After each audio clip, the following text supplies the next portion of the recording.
Oui, mesdames et messieurs, bonsoir. Mbote Nabino, ici Kanyoso, Zolanda émission et Fata Live World. Comme on a ezali bongo Trésor Lombole. Lelo, napoka lelo, nazana grand journaliste. Tobengi na kombo ya Willy Ndeke, journaliste munene ya Mboka Angola oyo boyebi. Ako répondre bisio vraiment na ba question moko exact très important puis très capital à ce qui concerne Mboka Angola et puis la République démocratique du Congo.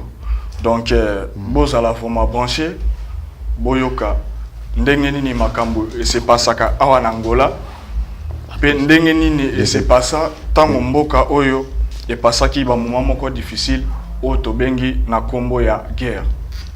Willy Ndeke aza elongo na biso ako répondre biso na ba question nyonso o togo poser na kati ya émission oyo et Fata Live. Vraiment restez branchés. Oui, Willy Ndeke, bonsoir. Oui, bonsoir. Bonsoir et bonne nuit et bon dia. Yeah. Bon dia, Trésor Londele. Bon dia. Tout bien? Ça va de ta bon? Yeah, ça va de ta bon. Ok. Oui, merci beaucoup, Nandenge, répondre à l'émission Oyo Fata Live. Tout ça, vraiment, on a besoin de mettre un peu de biso. Mboka Oyo Angola. Tu as dit que Mboka Oyo est passé dans un moment très difficile. Donc, Moutounio Sayebi Yango, et Zelo Komoko, et en cachette. Mais quand nous avons biso, to yebananu, to bandi na musique, to kinde malembe. Yebisa biso nanu. Ba musicien ni ya Mboka Angola oyo, o basala vraiment un grand carton o to bengi na kombo ya succès. Non, merci Mingi Trésor et merci Bino partout, vous avez dans le monde entier. Tout ça, on a vraiment avec journaliste Trésor pour la question vraiment na CP Mingi. J'ai que na yebi gelelo vraiment tout ça na moi développement mon makasi makambu et belé alors bamise et belé basala succès na kati Mboka Angola to yebi lokola ba vient na biso samangwana to yebi lokola ba Kiako Kadhafi, tu ebi lokola ba C4, tu ebi ba Nagrelia, tu ebi ba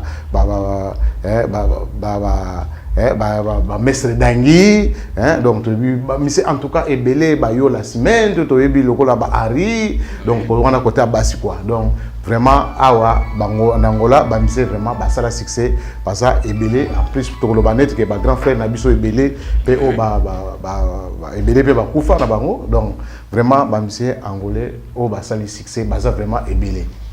Oui, merci beaucoup mesdames et messieurs. Boyoki ndenge ndeko Willy à répondre na question na biso ya liboso. Tozo continue toujours na émission na biso et Fata World.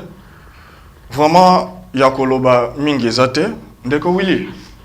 Mais quand on goye biso ba musicien congolais na biso bayaka pia. Mais quand on kolobela biso ba musicien nini oyo bazala vraiment bien accueilli na kati mboka. Ok, merci pour la mituna na yo. Donc tout le baké ba musicien oyo baza bien accueilli na kati Angola depuis ba vient na biso ba vie beaucoup ba kufa son âme repose en paix. Donc baza qui toujours bien accueilli na kati Angola puisque baza bango baza ba kolo idéologie na kati Angola. Alors toujours ba ki ba vient na biso ba King Kester Emenea. Donc son âme repose toujours en paix. Donc baza qui toujours bien accueilli. Tous les sous le là ba papa na biso ba tabole baza premier musicien oyo abeta na kati Angola la police unidad na biso ya munene oyo sangisi ba unité nyonso ya Angola. Donc papa na biso tabole abeta place wana donc abinisa ba soda donc aza premier musicien o abinisa ba soda nyonso ya Angola. Donc mon angolais nyonso ayibi avant na kati Angola tanga zolanda nga même ozala na mikila poto oza partout oza wapi na États-Unis na si makambo na zoloba donc papa na biso tabole en plus to yozo susu Pepe Kale donc Pepe Kale susu aningisa makasi na kati Angola zaka bien accueilli alors to yozo susu Zaiko langa donc ti lelo nento tikala na bakombo ya balanga donc bangolais bakoma ko benga biso balanga donc kombo wana eza pona nyoka longo Zaiko langa tange ya na kati Angola donc e beta e ningisa Angola e bouger Angola donc ba bangolais OK bazui image malamoko ya ba mona ke no soto bengi congolais congolais à Brazzaville azali congolais ya Kinshasa azali moi to distinguer bango mibale boye ezate donc balongoli kaka Congo Brazzaville ba congolais Brazzaville allez bazwi biso ba congolais ya Congo ya RDC ba pesi biso kombo ya langa. Donc place comme ya langa et uta o babenga ba congolais o baza balanga donc ndenge zaiko et betaka ba comprendre que non ba congolais à partir de lelo moi to benga bango so ba congolais ya Kinshasa ezate donc il faut to pesa bango ba kombo ya langa. Alors kolungwana tozolonga to yesu na quartier latin Koffi Olomide donc aza artiste moko bobe aza vraiment bien aimé na kati Angola abeta ba musique ya danger na kati Angola ti lelo nasir ezana ba rythme ebele oyo etikala na kati ya mitu ya na bangolais hein donc soko to tiene que chamokwa le pesa mbongo donc wana sokine lelo na kati ya ba boîte ya Angola zo bazwika ka nzembo wana ya chamokwa la pesa mbongo donc bangolais nyos même place avandaki ba hotelema. Ah bon? Donc alors surtout yesusu 4e génération to yozwa susu ba Werason webi Werason tanga ye Angola oyo alobake ba yamanga lokola roi tozalo le seul musicien oyo abeta na kati Angola ti lelo stade wana beta etikala kaka bongo kaka ti lelo donc ebukana donc ba yamaye lokola roi nenga lobaka ezaka te makabolo futa ça c'est de la donc le batte que non puisque Werason boy nenga ba balobela mais wana eza histoire oyo ya beta ezala pe bongo donc aningisa Angola donc lelo sokinet que image etikala Werason mais mutu na mutu azaka na rythme na ye oyo bat ba se refelaka na ye donc ba kanselaka ye surtout jésus malewa vraiment vous comprenez donc malewa donc on a kati Angola mutu nyo sangolais nyo techno malewa et beta vraiment bon wana pena vous comprendre que non malewa et beta qui bouissa mpimpa na bata wana tanga yo kota malewa mama ba comprendre que non avec l'artiste Werason donc wana aza parmi pe ba mise oyo ba yamaka ye makasi donc surtout yesusu avant Wera ya déjà jibe pia ma papa chéri donc on a kati Angola vraiment azaki susu bien accueilli donc musique na biso oyo tozolo bela peut-être tozo bebisango kaka pona biso moko mais valeur na kati ya na Congo ba mise peut-être baza na valeur te mais soki net que musicien na biso abimi li banda ya mboka ya pays ya Congo donc vous comprenez que non bazo pesa musicien valeur moko boye oyo za na donc extra quoi donc bazo moné extra mais biso so mona fali aye wana ko donc polémique bandi bato mona séparation bandi bona boyo donc bato wana ba musique na biso na kati Angola awa vraiment trésor soto susu exemple c'est 5e génération tout ba fali poupa yomo yebike non génération wana eza susu makasi ya kosakana te vous comprenez sans contredire oui. Fali poupa soki aye na mboko yo donc yo moko zo sentir que non eza un artiste moko azoya. Vous comprenez? Oui, donc, oui. Bangolais, Nyon, sous partout, bazali, donc, baza bouger. Avec presse internationale, où ils allaient voir, RTP, Globe, RT, tous les canaux, nabiso, RTPA, Zap. Donc, vous comprenez que non, artiste aïe, le roi, Werason, vous comprenez que non, artiste aïe, canal Nyon, sous Koffi Olomide, so baye. Donc, canal Nyon, sous Wana, Yangola, même les internationales, et je peux boulot.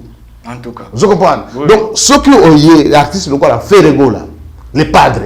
Donc, vous comprenez que non, ce que les padres a quitté. Vous comprenez que les basoda basu misala.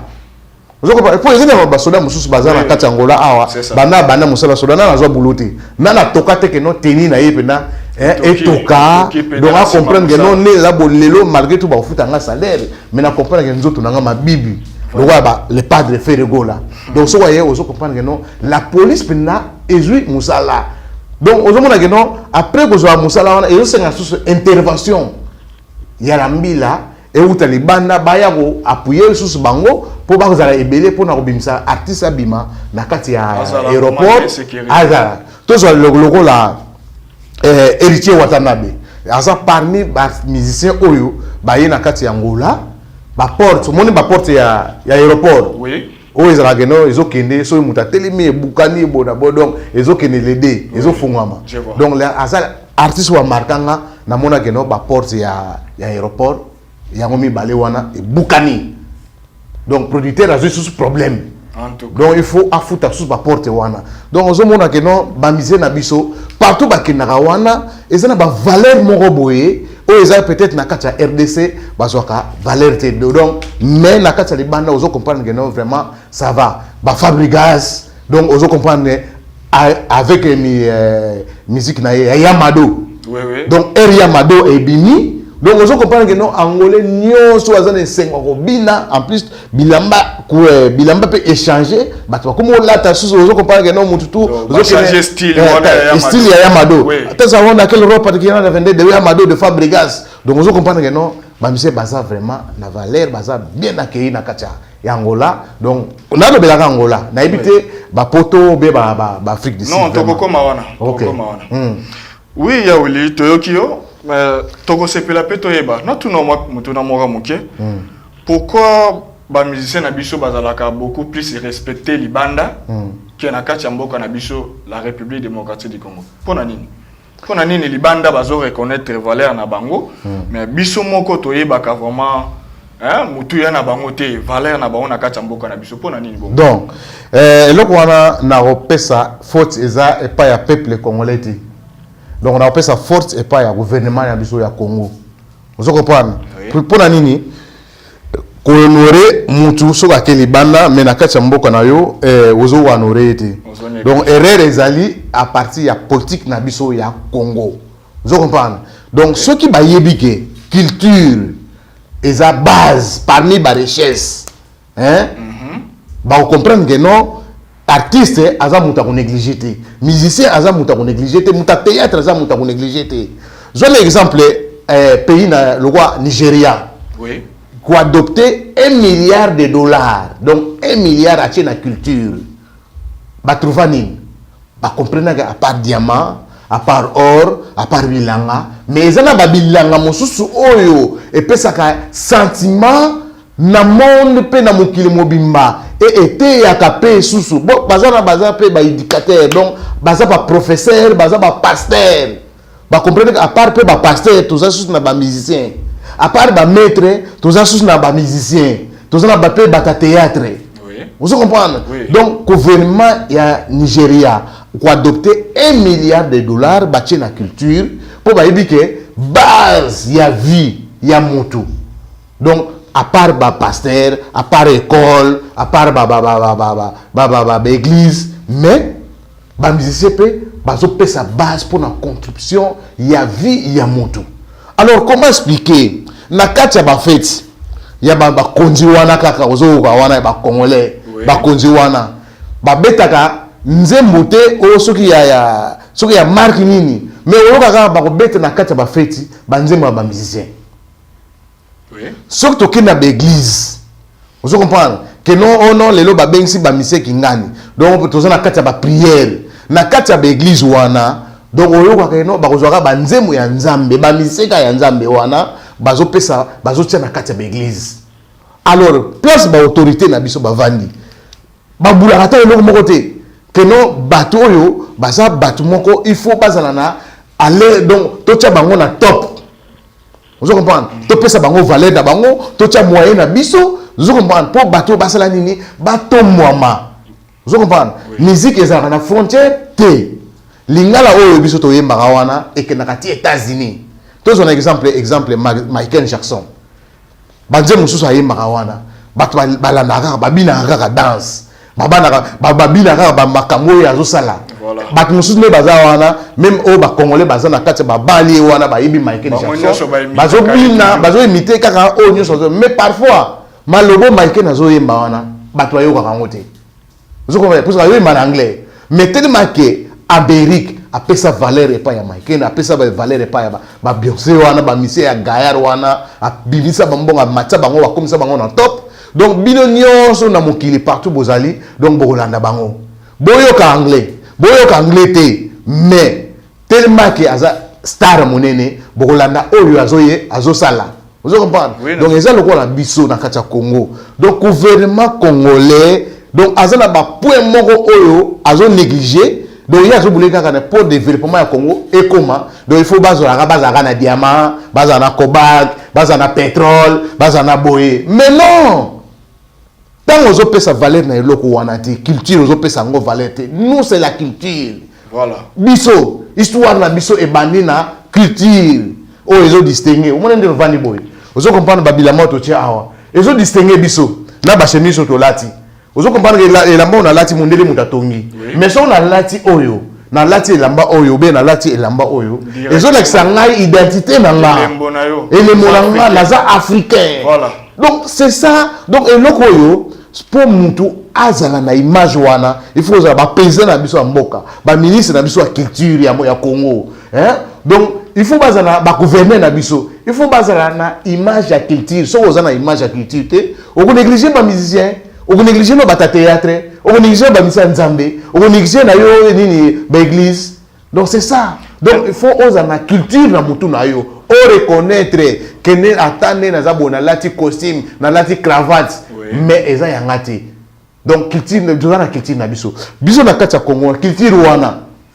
tozo lokola vient na biso Titi Levallois lelo alaxi biso mode moko boye à la franquise so eza na mo comme mo bazo benga wana nazo bosana vous comprenez tozo lokola Papa Griff hein musicien wana journaliste wana lokola Papa Griff o a inventé Jimmy Weston azo tonga bas azo sala ba sapatu moko boye o ezake na ya munele na o ya azo sala différent exacté siko normalement tant yo zota la bongo gouvernement zota la bongo azo mona que Papa Griff azana image moko boye qu'est-ce qu'il fait il faut ko benga ye ministre ya culture a bengi o ya art ya ni na bengi ye atuni pour faire ça pour yo à part yo ozana mayel oyo otozana posa pe o construire peuple ba jeunesse ba jeune oyo bazotambola na balabala soki lelo exemple Papa Griff wana bazui ata 2 millions 3 millions de dollars basalele centre moko boye basomeli ba machine gouvernement somi ba machine ba camion so oyo asalaka wana atie wana Papa Griff a recruté au moins ata 500 personnes bana bazobenga bakulunu wana ponga na lobaka te na Congo kulunu ezate ngana telema likambo ya relaxa ka na ba télévision no to kangi bana moko ya bakuluna ba miibi bona boy bazo kolkar bat na nzela stano relaxa na télévision ozo comprendre au mona bana na ba 13 ans 14 ans ba 15 ans vraiment donc, ça fait mal ça fait mal yo mo penna étant que journaliste oui. étant que président de la République étant que ministre ya information ozo permettre ozo mona bilomio ozo comprendre que non bana so bazo iba téléphone parce que zanzala bazo construire. Vous comprenez? Alors, vous négliger bateau et bako construire bateau. Hein, ba former bateau. Vous ba moyen bo pesi bango. Bana bazu bana na bazo tamona na balabala pamba bazu bango, batie bango ni bozo benga bamba ba kuluna ba colonel te ba pe me yibité. Donc problème eza nini? Nzala nde mutezo sala, parfois au mona papa na bango ninga za na bota bango ta 4. Donc banda papa asala raté, maman a te raté. Azata ne loko moko te donc moyen ko zo formation ya bana wana et charge ya bana wana ezate bana babimi na balabala tant bazo sala ba dégâts wana vous comprenez donc bino bo benga bango bakuluna ozo mona mona 13 ans ko za kuluna vous comprenez donc c'est ça yango ozo mona que non to kende donc culture na biso il faut totombola ngo donc gouvernement congolais ba nigérien ba sala nini président nigérien abula nini ministre de la culture ya Congo abula nini pour avoir 1 milliard de dollars à la culture pour le théâtre ya Kuyango ya Nigeria et comme na top musique ya Nigeria et comme na top basala nini pourquoi bulu wana ba président na biso ya Congo bagoza na ngote et le nini gosala ngoli donc c'est ça yango ozomona que non ba musicien lelo ba komi donc okaka bas comme na système mabanga ebele azo manzembo omona nzembo azali na sujet bien moi ayemba ngo pela bien kitoko ezate pona nini moi akosala clip ezate production il faut faire la production yé moko kaka zo charge wana ba makamyo so se charger moko donc respect ezate donc à partir ya gouvernement ya Congo bangol baza base po baza père baza mère na biso so ba pesi biso respecter biso ba journaliste respecter ba pesi ba musicien respecter donc ba musicien wana ba kozana respect na bango libanda mais na kati ya Congo respect ezate donc c'est comme ça Oui, oui, les théo qui yo. Maintenant, nangina zongela moi moké côté ba musicien. Mais toza na entreprise d'ambition moko Sokoda. Toza na Sokoda, tu ebi ke Sokoda nde elandela kamakambu wana nyoso. Sokoda ezo jouer rôle na ngote ou comment? Pour ngana ebi ke Sokoda ezana pour na ko s'occuper na ba artiste na biso. Problème nini eza ko se passer pour que ba se retrouver et puis base à la soutenir tenenge sengeli. Pour yeba que non Sokoda wana ozolo ba wana. Il faut yeba nan budget ya Sokoda eza combien? Vous comprenez? Est-ce que Sokoda monga ozolo ba wana na culture ya $1 milliard bazana mo? Ata $1 million à pamba na dans Sokoda ezali. Mais cotisation ça la matière léo na Sokoda. Cotisation yena banana ba la cotisation. Na biso lelo ozolo ba cotisation. Comment biso ba congolais to vivaka na cotisation? Vous comprenez? Pourquoi tu roses à image à cotisation? Tu as battu bazoïba mbongo. Oka mutumo wa ibi 33 millions de dollars. Oka mutumo wa ibi 15 millions de dollars. Oka ministre moko wa ibi 200 millions de dollars. Oka battu moko donc ba miyibi o batoli na Congo wana ba fakwa wana ba miyibi wana bazoïba ba mbongo ba congolais. Mais comme on a dit kamo eza nécessaire. Basa la bango cotisation. Et le ko wana eza mabi. Donc on moni na pays so mboka ezo leka na ba causation ezo diminuer mboka donc il a dit que mboka wana eza mboka nzala vous comprenez mais comment expliquer un gouverneur moko boye ayibi mbongo oh directeur moko ya cabinet so ya président ayibi plus de 600 millions et 300 et quelques millions de dollars oyoka ministre moko boye individu moko boye ministre fonctionnaire o ba Congo ba koma ba pesa bango valeur au général moko boye a bouki que ça l'état ayibi mbongo ya l'état donc pour agresser la ba makamu azala ba makamu na ezanga tatina ngeso mabanda kuna poto agresser la ba makamu ezanga tatina mais comme on a dit kambo ezanga nécessaire basa la cotisation et c'est Sokoda wana ce gouvernement lelo a posé exemple au 5 millions de dollars cotisation ya nini yesa ko cotisation ba osele panani et pas bateau ba mama o bazo sala bateka mama banduna da bango bagesela ba wera ba jibe wana tout bagesela bango cotisation pour pas pesa bango susu pour musique na biso to moment biso to ko ndimaka te likambo cotisation na ngala tele melaka même ngana na zana kati angola na moni mutu na liste azoke sala cotisation pour mutabeli même eza mabe vous comprenez eza mabe donc communauté na biso ya Congo il faut zalana ba compte nango. Pour ça, les lombons wana bateau bazo yiba miyibi wana nyonso batata mikolo wana miyibi batata na bako farate na yiba raté so na Congo bazo bakisi nini oyo ba vivarati lelo na yiba raté so ba nzamba yibi bango be yibi bango te donc na yibi te donc o batata mikolo bana mobutu bana kasavubu ba vivara na ba politique ba génération oh tel un jeune garçon le quoi journaliste le quoi yo aussi c'est effacique il fallait aussi la tana RTNC ou à mon attaque na RTNC wana ba tata bilonginyo c'est comment on a ba tampon aux autres comprendre que bazo vivre quand na nyovi ba journaliste ya kala baneto yebile ngo bana maboke ti le ba sala kaka vous comprenez ba collègue de bango ba kufa donc moi ba pesa bango ta pension te ba zo ta génération ya sika ba tia bango vous comprenez donc Congo tozana retard ya makambo ebele to vivre kana causation au mona muta théâtre akufi o to kesenga causation par Olive Lem mais pourquoi Olive Lem a reçu mbongo po akuna mutu qu'est-ce o ya bata théâtre culture wana ezakana qu'est-ce te bayo ata sonité vraiment Olive Lem wana tanga wuti ko ya soki Rwanda ye awa ayana nini ayo mbongo na Congo comment mbongo ya Congo ezakana na maboka batu muta kufi muta théâtre boke senga mboke pa Olive mbongo wana azwa ngo wapi po akunda ka batu vous comprenez azwa ngo wapi azwa ngo na Congo donc to bon vivre na ba causation te. Oui, merci beaucoup ya Willy boyo kibino moko ndenge ndeko na biso azolimbo la biso ndenge nini makambo na biso eza ko zonga sima vraiment ezo sala pasi pas ça na motema komona vraiment baja ba réaction aboye dit nga moko vraiment na zana kati ya mboka o ya Angola oyo nga na remarquer na mota muke na za awa vraiment na habité to ko na dia na Angola awa gouvernement angolais azwaka mbongo achepo na muziki ya Angola ba musicien nyonso ba betaka awa bazana bandako gouvernement apesa. Vous comprenez? Au moins, misé moi, on a 4 ndaku, kilamba, au moins, kuna bazali, ba misé bazali, à réunir, ba misé nyons tout.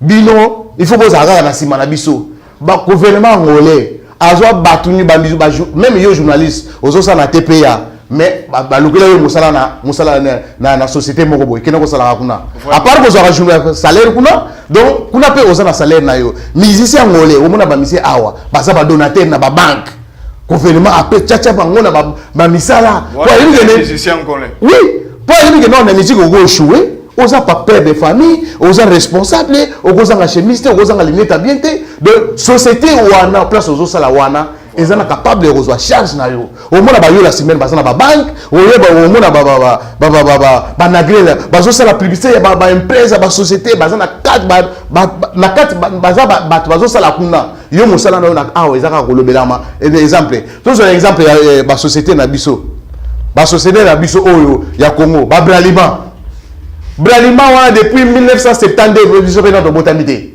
en tout cas Tilelo Bralima ezalaka et commence Bra Congo yebisanga na ba société oyo ya Congo wana ya Kalabami ba société ya ba diamant oyo eza ya katanga wana bazo ka charge ya nani même ba théâtre ko zo charge na bango te vous comprenez donc en Angola vous comprenez ba musicien bazana sima gouvernement abongisa bango azo budget acha azo ba mise nyosu abongisa bango donc mise nyosu avant au bimsa album il faut gouvernement a contribuer à ça vous comprenez aujourd'hui c'est la clip du gouvernement a participé attends on peut ça 50% 100% mais on a 50% et outaki na contre l'état wana na propre volonté na bango sans qu'il y ait mais c'est ça cause mandiante vraiment mise à cause mutabi 50 alors yo za anangola yebsanga mise nini yo moni azori baloka awa ko kesenga na ko kota na ba yibi ata kune ba boka mutu libanga te non so aussi mise angolais que no buaka mutu boya aka moi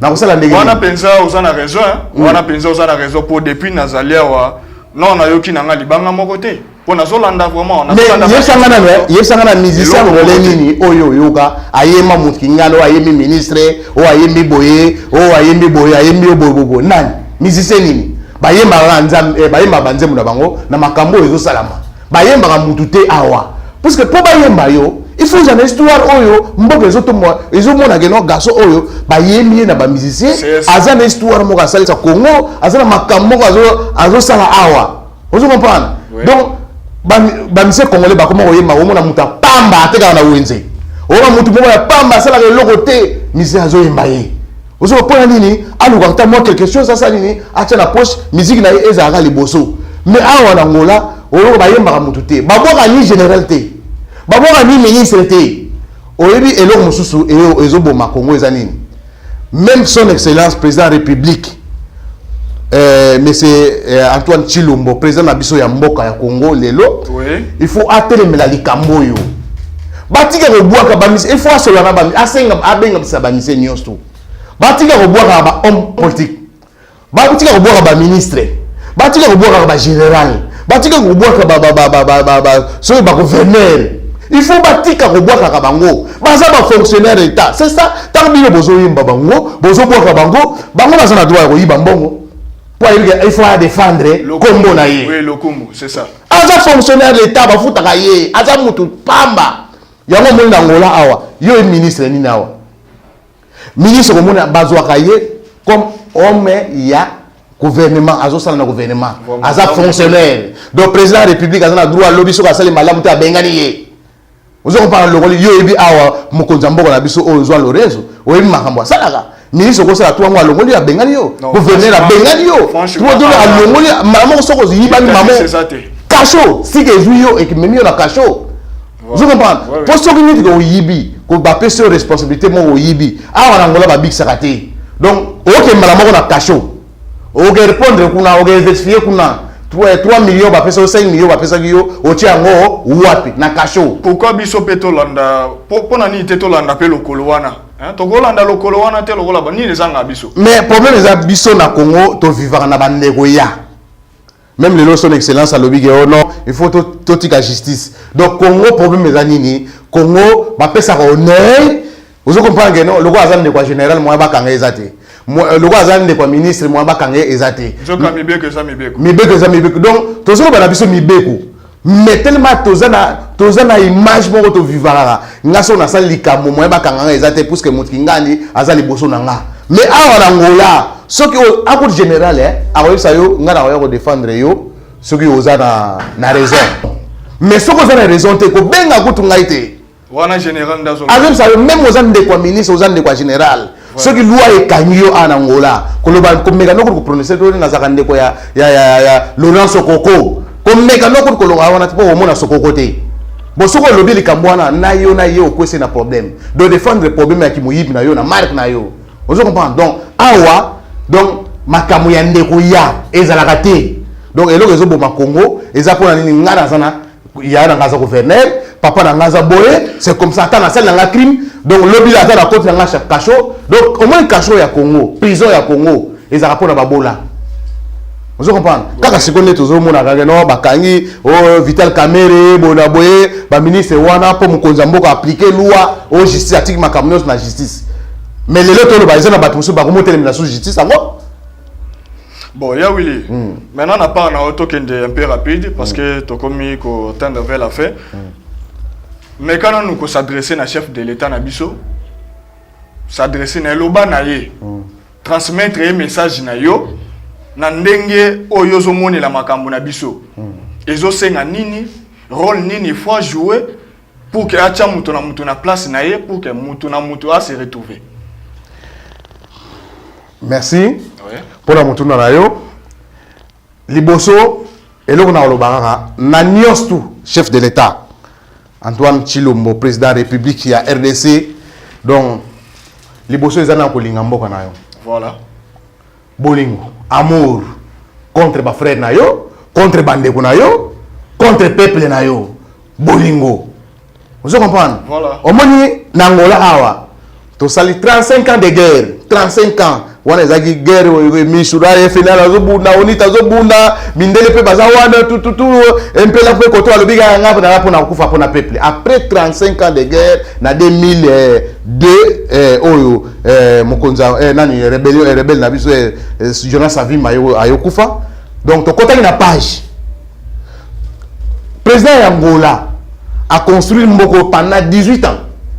On est au temps où la Angola, au Kindagaboye, au Kebo, au Monibe aéroport, nyonso eza classe 18 ans. Donc au lingolo ba mboka oyo na confort na bi pendant 18 ans après page Angola ekoti 18 ans ya pas mati lelo mokonza mboka ex président na biso José Eduardo Alungwe atiki son excellence président ya biso Ezwa Lorenzo azali lelo donc 18 ans wana a comprendre que non peuple angolais bino benga bangolais baza babour na mort mobimba les peuples au azabour na kati Afrique eza peuple angolais vous comprenez ndenge batu baza koloba mais or que ezali bongo te ndenge toza kansa or que bour pe zoba pe ndenge azana pe soko azana amour eloko na ye azana mboka amour mboka na ye akotonga eloko na ye pe na mbala moko vous comprenez oui. Donc buto benga bango babour baza bazoba bangolais bona batanga te bona boy mais siko Angola ye olakisa ke non biso à part kotanga na biso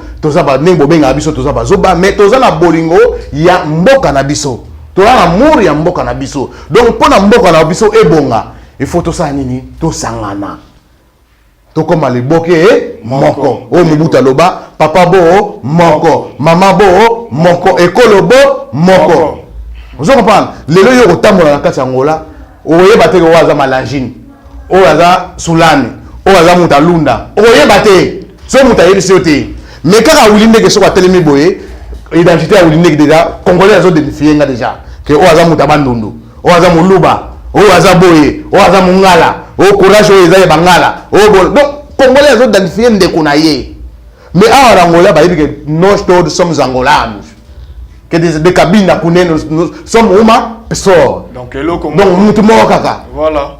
Nous qu'elle saber aussi vous de Luna Nord et vous de Malange vous de Kounen que nous queremos saber mas nós todos somos pessoa donc tout ça kaka mutu moko siko eloko oyo ezoboma lelo na kati ya Congo oyo mokonza mboka ko sala il faut azomisa congolais azalaka mama moko papa bo moko ekolo bo moko a plus mokonza mboka il faut alinga peuple na ye mokonza mboka il faut alinga mboka na ye José Edouard na 18 ans à Monsi à Keda Chine à comprendre que non atali Chine à comprendre que non neza boy omoni ba ndako étage oyo il faut ekita na Angola azwa Chine aya na Angola o to benga ba kilamba omoni kilamba na eza tous les 18 provinces na kati Angola.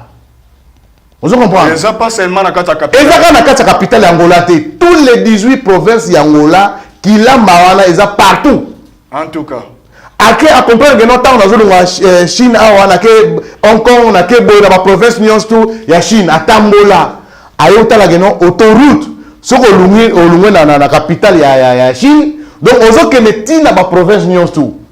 Aye na Angola de Maza Congo. Donc on va le Maza Congo ke ti na kunene autoroute olegi Luanda olunga kunene ok ti Malange olunga Malange ok ti Moshiko wana okati na ngambo ya Congo. Donc prince ba autoroute et kota ko ekenda azomis ayena ngona kati Angola a comprendre que non eza boye pona courant na biso tozala efficace na kati Congo na kati Angola biso tokozwa courant te totekela bapaya biso moko na kati mboka to souffrir tala na biso to na base nini barrage ya Afrique mobimba eza inga o Mobutu sala oui mais na kati ya Kinshasa on na ko nga lumière zo pelati vous comprenez na sana mar c'est pas Dona Monica na peso vraiment ba bonjour ba bonsoir presse aux ali Dona Monica Coca-Cola Boulevard des Stars o tikela biso histoire donc à comprendre que non courant pour mutu azana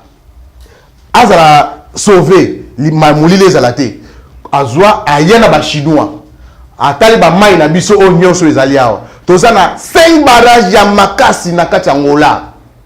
Vous comprenez? Oui ba chinois ba yeba sali ba barrage mais biso na kati ya Congo wana tozana barrage oyo ezopesa courant ti na libanda ya nini Afrique et kaboli ba Brazzaville et keboye ba teki courant et pas ya ba mboka ba paya mais na RDC ozokene wana okuta courant moko ata yo moko simi ko kanga mate courant ya pamba soko simi boye na maboko elengi so me okanga mite okufite ngana na yo watelo na Congo ke no muta kufi na courant akufi na courant na courant ya makasi ni eza kuna okusima ngombe na boye na maboko ngana mona congolais na Congo na kini muta zo sala courant zo simba ngo ngana tuli me osimi courant boye o na simbi courant na maboko asimi courant na maboko abi papa ataku na simbi likala mais ça c'est mboka mobimba ezaka na courant likala na Congo omona pena mwinda neti gage na ide soki ni de bandeli ya vie ya courant donc eza na Congo. Vous comprenez? Donc ni na mobo epelaka donc ni de ligité epela mais bazui courant ba teki na ba pays mususu bino moko tala kingratité bozo ba donc oka wana eza bozoba donc yo préféré ola la molili bangungi baswayo malaria ezala na pa na yo ale ozo courant ok sacrifier yango na ba mboka mususu mopaya donc mopaya za la stable yo moba na mboka bo son excellence pardon zwa ba mboka nyos ba pays nyos ba kaba courant même Kabila sala contrat ya 50 ans ou ya 40 ans kata yango mokonza mboka yo oza congolais to yebi ndako na bino to yebi mama na yo to yebi papa na yo to yebi adresse na yo o yebi place vandaka oza pe kinois oza pe mo la poto okenda ba Belgique osala bitumba obunda olala pe na bandako wana ba Belgique ba France wana ovanda merci mokonza mboka nazopsa yo makambo oyo ozomona ndeko na nga 1 minute makambo ozomona keno